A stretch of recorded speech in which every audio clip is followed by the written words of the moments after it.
Come Holy Spirit, fill my heart. Come Holy Spirit, set me apart. Come Holy Spirit, to you I pray. Come Holy Spirit, show me the way. Good morning, welcome to my YouTube channel Arise and Shine. ஓகேங்களா? இப்போ இந்த வீடியோவில் நான் உங்கள்கிட்ட எதை பற்றி பேச போகிறேன் சொல்ல போகிறேன்னு சொன்னாக்கா, முதல்ல வந்து ஓல்ட் டெஸ்டமெண்ட்டில் அரசர் புத்தகம், அரசர் ஆகமம் 2வது புத்தகம், அதில் வந்து 15, 17 அதிகாரங்களை சில பகுதிகளை நம்ம பார்க்க போகிறோம். இப்போது நம்ம சாலமோன் அரசருக்கு பிறகு நமக்கு தெரியும், இஸ்ரேல் என்ற ஒரு நாடு என்ன ஆச்சுனாக்கா பிளவுபட்டு 2 வடநாடு தென்னாடாக பிளவுபடுது இல்லைங்களா? அப்போ அந்த வடநாட்டு இஸ்ரேல், தென்னாடு யூதான்னு சொல்லுவாங்க. இப்போது என்ன ஆகுது, நம்ம ஏற்கனவே பார்த்தோம், மக்கள் வந்து யூதா நாட்டில் மக்கள் எப்படி கடவுளோடு செய்த அந்த உடன்படிக்கையை வந்து முறித்து போட்டு அந்நிய தெய்வங்களை வழிபட்டு பாகால்களுக்கு வழிபட்டு அப்புறம் உண்மை நீதி நேர்மை இல்லாமல் இது பண்ணும்போது கடவுள் வந்து இறைவாக்கினர்களை அனுப்பி எச்சரிக்கிறாரு. ஆனால் எச்சரிக்கைக்கு அவங்க வந்து அடிப்படையில் கடவுள் உடைய வார்த்தைக்கு நம்பவும் இல்லை. அப்போ என்ன ஆகுதுன்னு சொன்னால், கடவுள் அவர்களை பாபிலோனியர்கள் கையெழுச்சார் இல்லைங்களா? அதுக்கப்புறம் 586 BCயில் உங்களுக்கு தெரியும் எப்படி வந்து எருசலேம் ஆலயமும் எருசலேம் நகரம் தீக்கிரையாக்கப்பட்டு அழிக்கப்படுதுன்னு நம்ம ஏற்கனவே பார்த்தோம். ஆனால் இது யூதா நாட்டில் நடக்கிறதுக்கு முன்னாலேயே அங்கே வடநாட்டில் என்ன ஆகுதுனாக்கா, அதே அசீரிய மன்னர்கள் வந்து இங்கே வடநாட்டில், அதாவது இஸ்ரேல் அந்த பகுதியை வந்து பல நகர இடங்களெல்லாம் கைப்பற்றி அங்கேயும் என்ன பண்ணுறாங்க, மக்களை வந்து அசீரியா பாபிலோனுக்கு கடத்தி போகிறாங்க இல்லைங்களா? ஸோ இப்போது வந்து இப்போ அங்கே என்ன ஆகுதுன்னு சொன்னாக்கா, அந்த இஸ்ரேல் பகுதியில் அந்த இஸ்ரேல் அரசன் வந்து பெக்கா ஆண்டு கொண்டு இருக்கும்பொழுது அங்கே என்ன நடக்குதுனாக்கா, அந்த அசீரிய மன்னன் அசீரிய எம்பையர், அந்த மன்னன் தெல்தத் பைலுசர் என்ற அந்த அரசன் வந்து இங்கே வந்து இன்வேடட் அந்த Israel, the north part of the Israel. அப்போ அங்கே பிடிச்சி பல நகர்கள், நெஃப்தலேம், செபுலோன், கலிலி, கிலேயாத், இந்த பகுதிகளெல்லாம் பிடிச்சிடுறாங்க. ஓகே, இது வந்து பெக்கா அரசனுடைய காலத்தில். அதுக்கு பிறகு வர்றது வந்து ஓஷியா அரசன். இந்த ஓஷியா அரசன் என்ன பண்ணுறாப்புல, அதே மாதிரி இவங்க வந்து ஏற்கனவே வந்து இந்த நாடு வந்து பல பகுதியில் கைப்பற்றப்பட்டு யாருடைய ஆளுகைக்கு இருக்கப்பட்டது பாபிலோனியர்கள். அப்போ அவர்களுக்கு வருஷத்துக்கு ஒரு தடவை கப்பம் கட்டுவாங்க. இந்த ஓஷியா அரசன் கப்பம் கட்டி இருந்திருப்பான். ஆனால் திடீர்னு இடையில ஒரு நாள் என்ன பண்ணுவார், இந்த ஓஷியா அரசன் உசையா அவர் என்ன பண்ணுவார்னா, அந்த கப்பத்தை நிறுத்திட்டு எகிப்திய மன்னன்கிட்ட உதவி கேட்டு மடல் அனுப்புவார். இப்போ என்னாகும், அதே அந்த அசீரிய மன்னன் ஷால்மனசர் அவர் என்ன பண்ணுவார், படையெடுத்து வந்து இந்த மன்னன் ஓஷியா வந்து போட்டு சிறையில் போட்டுருவார். போட்டுட்டு என்ன பண்ணுவார், இன்னும் பல பகுதியில் போகும், மக்களை நாடு கடத்துவாங்க. அப்போ அப்ராக்சிமேட்டாக கிமு 725 அல்லது கிமு 724 அந்த வடநாடு வந்து முற்றுகையிடப்படுது, சமாரியா முற்றுகையிடப்படுது. கிமு 722 அல்லது 21 சமாரியா வீழ்ச்சி அடையுது. அப்போ யோசித்து பாருங்கள், 3 வருஷம் that north part of the Israel under siege. அப்போ அந்த முற்றுகையிடப்பட்ட அந்த காலத்தில் 3 வருஷம் it's a long period of time இல்லைங்களா? அப்போ என்ன ஆகும், உள்நாட்டு கலகம் இருக்கும், பஞ்சம் இருக்கும். அதுவும் பஞ்சம்னா சாதாரண பஞ்சம் சொல்கிறேன், அந்த ஒரே ஒரு எக்ஸாம்பிள் மட்டும் சொல்கிறேன். அப்போது வந்து கொடிய பஞ்சம் அதெல்லாம் இருக்கும். அப்போது அந்த சமயத்தில் அந்த மக்கள் எல்லாம் என்ன பண்ணுறாங்கன்னு சொன்னாக்கா, அந்த புறவினத்தாருடைய அந்த வழிபாட்டு முறைகளை பாகாலுக்கு போயிடுவாங்க, அசேரா கம்பம் இது பண்ணுவாங்க, அவங்களுடைய வழிபாட்டு முறைகள் எல்லாம் பின்பற்றுவாங்க. இறைவாக்கினர்லாம் அனுப்புவாங்க, மக்கள் கேட்க மாட்டாங்க, கடவுளுடைய வார்த்தையை நம்பவும் மாட்டாங்க, பணியவும் மாட்டாங்க. அதை கண்டினியூ பண்ணிட்டு இருக்கும்போது கடவுள் வந்து இந்த பல தடவை எச்சரிக்கை கொடுத்தும் கேட்காதனால மறுபடியும் அது என்ன ஆகுது, சமாரியா முற்றிலுமாக வீழ்ச்சி அடையுது.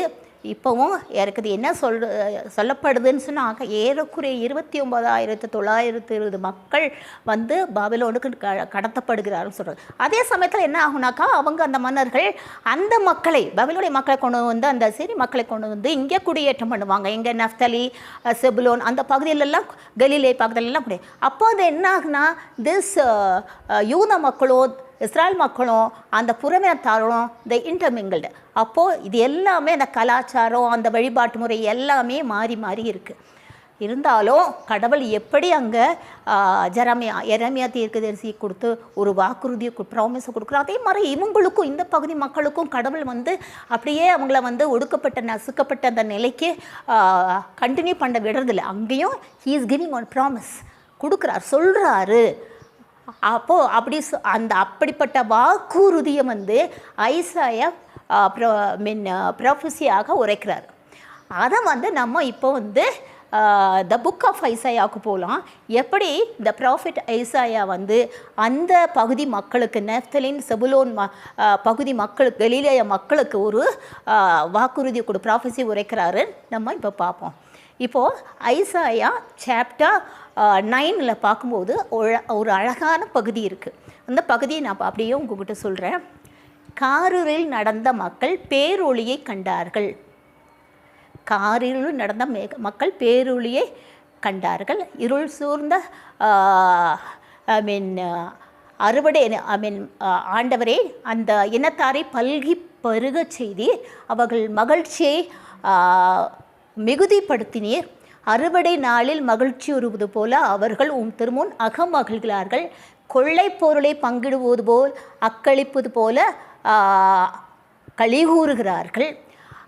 மிதியான் நாட்டுக்கு நீர் செய்தது போல அவர்களுக்கு சுமையாயிருந்த நுகத்தடியை உடைத்தெறிந்தீர். அவர்கள் தோளை காயப்படுத்திய தடியை ஒடித்தெறிந்தீர். அமளியுற்ற போர்க்களத்தில் போர் வீரர்கள் அணிந்த காலணிகளும் தக்கரை படிந்த ஆடைகளும் நெருப்புக்கு இரையாக எரிக்கப்படும்.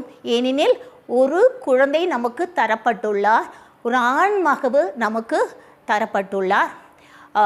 அவர் ஆட்சி பொறுப்பு அவர் தோள் மேல் இருக்கும். அவரது திருப்பெயரோ வியத்தகு அரசர், அமைதியின் மன்னன் என்று அழைக்கப்படும். அவர் ஆட்சியின் உயர்வுக்கும் அமைதி நலமும் அவரது அரசின் உயர்வுக்கும் முடிவிராது. தாவீதின் அரியலில் அமர்ந்து தாவீதின் அரசை நிலைநாட்டுவார் அப்படின்னு அந்த ஒரு பகுதி ரொம்ப அழகாக இருக்குங்க. இந்த வாக்குறுதி பாருங்கள். அப்படி எப்படி நான் சொல்கிறேன்னு சொன்னாக்கா, காரிருளில் நடந்த மக்கள் பேரொளியை கண்டார்கள்.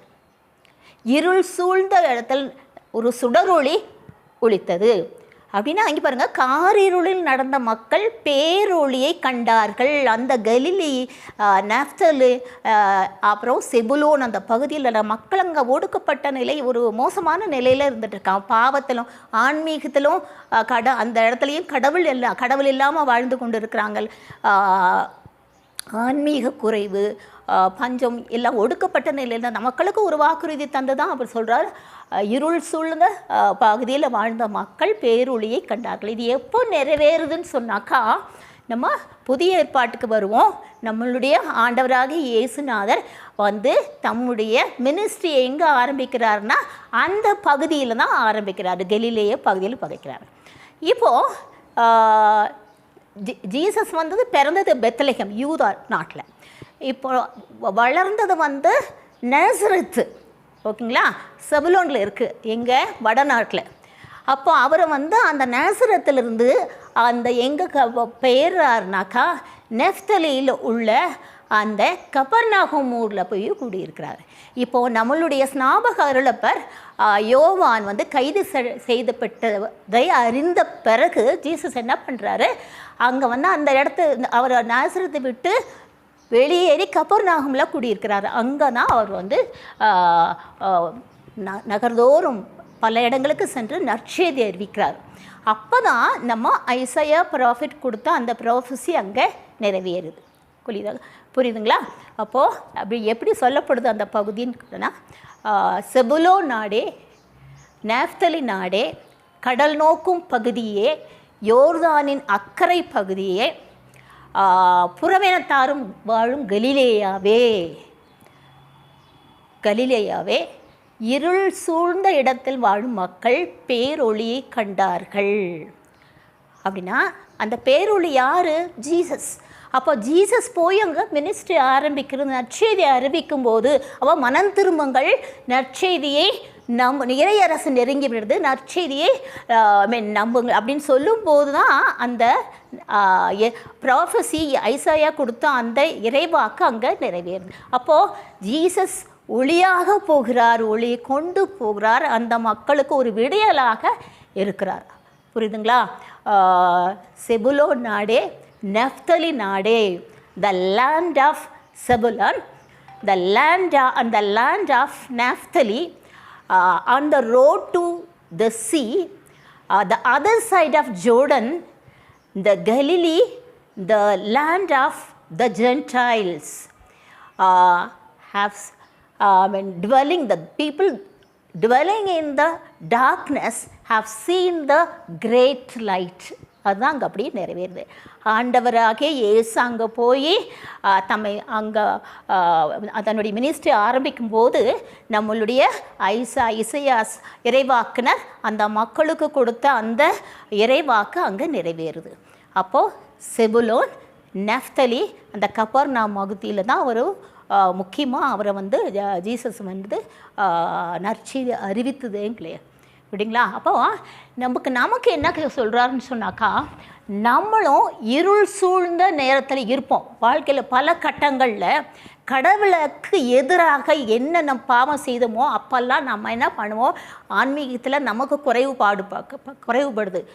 தூய ஆவியான நம்மக்கிட்ட இல்லை. அது ஒரு இருள் சூழ்ந்த நேரம், பாலைவன எக்ஸ்பீரியன்ஸ். அப்போது என்ன ஆகுதுன்னு சொன்னாக்கா, கடவுள் அந்த ஒரு பாவ நிலையில் நம்மளை விட மாட்டார். எப்படியும் பல பேர்னால இல்லாட்டி இறைவாக்கு முடிய ப்ரீச்சிங் முன்னாலேயோ நமக்கு ஒரு எச்சரிக்கை கொடுப்பாரு. அப்போது நம்ம அதை காலம் கடத்திக்கிட்டு போகும்போது என்ன பண்ணார், ஒரு ஒரு கண்டிக்கிறதுக்காக ஒரு தட்டுவார். அப்போ என்ன ஆகும்னு சொன்னாக்கா, அப்போ நமக்கு அது கடினமாக வாழ்க்கையில் ரொம்ப கஷ்டமாக இருக்கும்.